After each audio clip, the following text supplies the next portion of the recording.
ሀብታምም ልትሆን ትችላለህ ባለስልጣንም ልትሆን ትችላለህ ነገር ግን እዚህ ቦታ ስትመጣ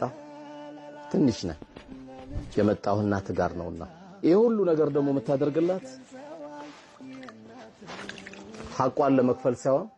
ሸከምን ለመቀነስ ነው ምክንያቱም እሷ እናት ናት እንደ እስልምና ደግሞ አስተምሮ ምንም ብናረግላት የአንድ ቀምጧንም አንከፍልም ምክንያቱም እናት ናት አላህ ከነሱ ሐቅም ይጠብቀን ከእድሜያችን ላይ ጨምረን በሰጠን ነበር የምትሰጠው ግን አንተ ነህና መልካም እድሜው መልካም ጤንነት እናቶቻችን ስጥልን የተለዩንም ቤታቸውን ማረፊያቸውን ያማረ አድርገልን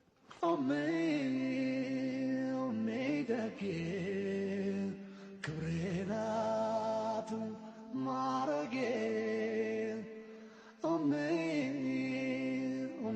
ሽታ አንቺ ያላ ስጦታ